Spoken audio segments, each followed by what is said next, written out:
Hello, and welcome to the This Happened Today in History podcast. I am your host, Mr. Miller. This podcast will cover a number of topics that happened on this date in history. Please visit the podcast webpage at thishappenedtoday.buzzsprout.com. There you can download the notes page, which will help you organize the information as well as develop your own ideas on how these events change the world around us. If you're interested in hearing more, please consider subscribing so you will not miss out on what happens tomorrow in history. Today is July 22nd. In 2012, Bradley Wiggins won the Tour de France. Wiggins, 32, finished with a winning margin of 3 minutes and 21 seconds after ending Sunday's race around the streets of Paris in the peloton. Fellow Brit and Team Sky teammate Chris Froome consolidated second place with Italy's Vincenzo Nibali third. Cavendish won the traditional sprint down the Champs-Élysées with some ease. The 27-year-old from the Isle of Man is unbeaten in Paris, having also won on his three previous Tour finishes in 2009, 10, and 11. He began his sprint early and held off the challenge of faster finishing Peter Sagan of Slovakia, with Australia's Matthew Gross third. It lifted his tally of Tour de France stage wins to 23 to surpass seven-time Tour winner Lance Armstrong and Frenchman Andre Degar, and move into the fourth in the overall stage win standings, 11 short of Belgian Eddy Merckx's record of 34. But the day belonged to Wiggins, who safely navigated and negotiated himself around the streets of Paris to complete the formalities after Saturday's stunning time trial victory gave him an almost unassailable lead. The three-time Olympic track champion crossed the line, arms raised, having helped set up Cavendish's sprint victory in front of thousands of British fans on the Champs-Élysées who had come to witness history being made. And in winning this year's Tour, Wiggins not only fulfilled a lifelong ambition, but also sealed his place in the pantheon of cycling greats. "I don't know what to say. I've had 24 hours for it to soak in," said Wiggins. "I'm still buzzing from the Champs-Élysées. The laps go so quick. We had a mission with Cav, and we did it. What a way to finish it off. I've got to get used to that, being a legend in the spotlight. It's going to take a while. I'm just trying to soak it all in. You never imagine it will happen to you, but it's amazing." In 3 demanding weeks, he toiled over the Alps and the Pyrenees to complete a mammoth 20-stage, 2,173-mile race, which was in its 99th edition. During his stunning transition from track to road racing, Wiggins finished fourth in the Tour in 2009, equaling Robert Millar's 1984 British best before crashing out with a broken collarbone when among the favorites in 2011. But having worn the yellow jersey for 13 consecutive stages, Wiggins showed why Team Sky principal Dave Brailsford has placed so much faith in his man as he accumulated a winning margin of more than 3 minutes. The margin of Wiggins' victory also answered many of those who questioned why Froome, who appeared marginally stronger in the mountains, was not a Team Sky's Tour leader. Team Sky themselves achieved a rare feat of a 1-2 on the podium, the first since 1996 when Dane Bjarne Riis finished ahead of his German teammate at Telekom Jan Ullrich. It is also the first time compatriots have taken the first 2 places since France's Laurent Fignon finished ahead of 5-time winner Bernard Hinault in the 1984 edition. Frenchman Thomas Voeckler of Europcar won the polka dot jersey for the race's best climber. It was Sagan and the Liquid Gas team easily securing the green jersey for the points competition. American TJ Van Garderen made up for the BMC team leader Cadel Evans' disastrous title defense by winning the race's white jersey for the best placed rider aged 25 and under. Evans, who made history by becoming Australia's first champion in 2011, finished nearly 16 minutes behind Wiggins, although he did suffer with stomach problems during the final week. In 1933, pilot Wiley Post returned to Floyd Bennett Field in Brooklyn, New York, 7 days, 18 hours, and 49 minutes after leaving. Aided by a new technology, his flight is the first solo circumnavigation by air, and it is also the fastest ever around-the-world trip. Born in Texas, Post wanted to be a pilot after seeing his first airplane at a county fair at the age of 15. He got his break at age 24 when a barnstormer let him fill in for his injured skydiver. Post performed several jumps, but always wanted to be the pilot, not the skydiver. His dream was almost ruined while working in the oil fields to earn money for an airplane. He lost his left eye in an accident.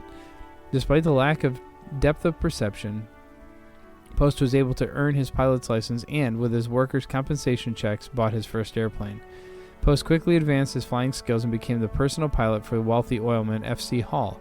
His boss encouraged Post to use the plane when it wasn't needed for business, and the now 32-year-old pilot promptly went out and won a prestigious air race from Los Angeles to Chicago. With the success, Hall allowed Post to use the sleek Lockheed Vega aircraft named Winnie Mae, after Hall's daughter, to pursue any air records he wished. Post wasted no time, but in 1931 he and navigator Harold Gatty broke the around-the-world record that had been held by an airship, the Graf Zeppelin. Their 15,000-mile flight lasted 8 days, 15 hours, 51 minutes, and included 13 refueling stops. The Winnie Mae had slashed more than 11 days off the previous record. After several people suggested Gatty was the brains behind the effort, Post set out to disprove his critics the very next year by making a solo trip. He equipped the Vega with two significant pieces of new technology, a primitive autopilot from Sperry gyroscope and a radio direction finder for navigation. The trip would be the first significant flight where new navigation technology would replace a human navigator. The early autopilot proved to be problematic at times, though it did help solo pilots stay on his desired course, aided by the radio direction finder that allowed Post to navigate to any radio station's transmitter. The Winnie Mae stayed on a record pace through the early part of the flight. After several unscheduled stops in the Soviet Union and the need to fix a bent propeller, Post was able to make it back to North America still ahead of schedule. Fighting fatigue in the final hours, Post developed a very simple piece of technology to keep from falling asleep at the cockpit. A former mechanic tied one end of a string to a wrench and the other end to a finger. He would simply hold the wrench while he flew. If he fell asleep, the wrench would fall, tugging at his finger, waking him up. The kluggy wrench alarm worked, and as the clock approached midnight, Post landed back at Floyd Bennett Field in front of thousands of spectators who had come to greet him. He credited the autopilot and radio direction finder for making the record-setting flight possible. He had beaten his previous record by 21 hours. Post would later go on to develop a pressure suit, allowing him to set more records by flying at altitudes as high as 40,000 feet. In 1935, the record-setting pilot set off in a flight with his good friend Will Rogers. The famous humorist had hired Post to fly him around Alaska in search of new material for his newspaper column. Post ended up settling for some pontoon floats that were too big for the modified Lockheed when they were flying on the trip. Post and Rogers took off from a lake in northern Alaska on August 15th, and the engine quit. The airplane was too difficult to control with the oversized floats, and it crashed into a lake, killing both on board. Rogers was 55, Post was 36. John Dillinger was born in Indianapolis, Indiana in 1903. A juvenile delinquent, he was arrested in 1924 after a botched mugging. He pleaded guilty, hoping for clemency, but was sentenced to 10 to 20 years at Pendleton Reformatory. While in prison, he made several failed escapes and was adopted by a group of professional bank robbers led by Harry Pierpoint, who taught him the ways of their trade. When his friends were transferred to Indiana's tough Michigan City prison, he requested to be transferred there too. In May of 1933, Dillinger was paroled, and he met up with accomplices of Pierpont. Dillinger's plan was to raise enough funds to finance a prison break by Pierpont and the others, who would then take him on as a member of their elite robbery gang. In 4 months, Dillinger and his gang robbed 4 Indiana and Ohio banks, 2 grocery stores, and a drugstore for the total of more than $40,000. He gained notoriety as a sharply dressed and athletic gunman who at one bank leapt over the high teller railing into the vault.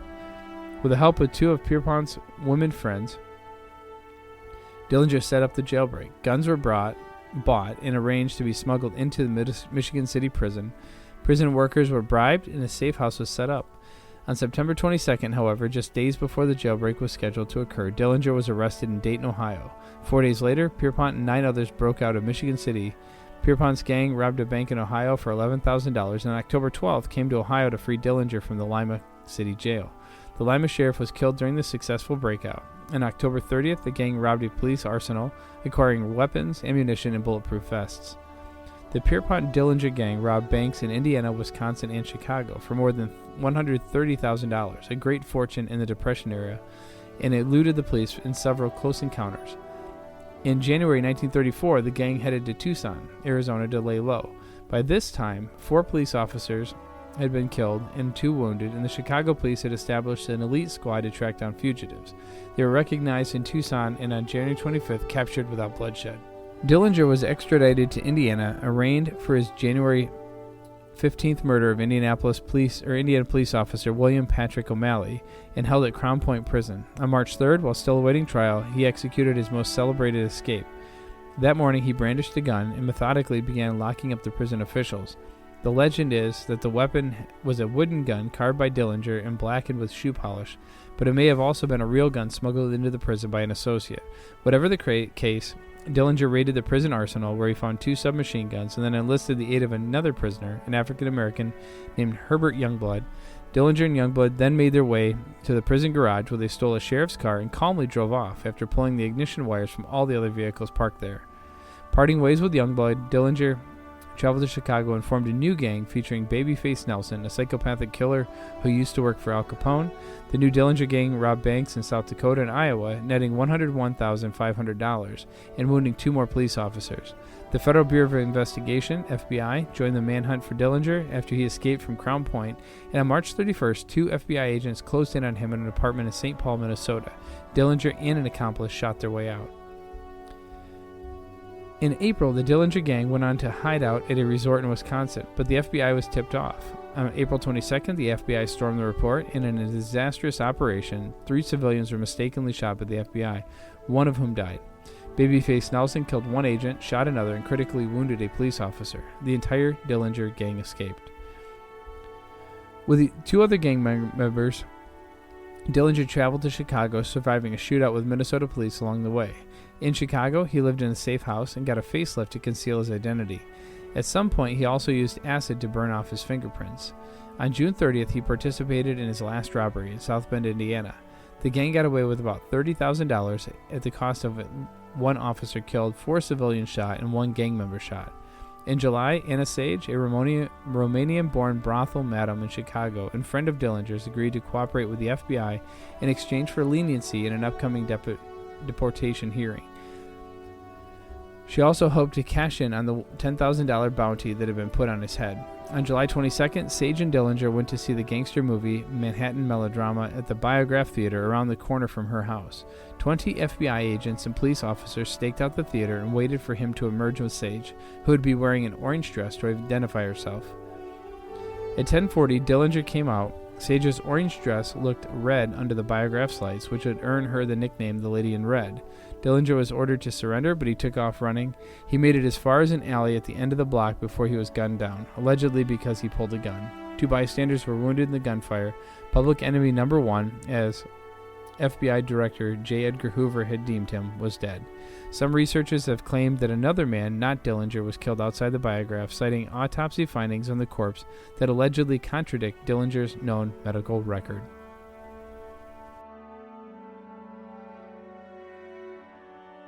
You have been listening to the This Happened Today in History podcast. I thank you for listening, and I hope that you have enjoyed learning about historical events from the past.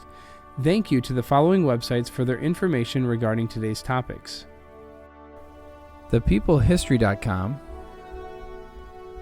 Bradley Wiggins wins Tour de France at BBC.com. Wiley Post at Wired.com. And John Dillinger shot at History.com.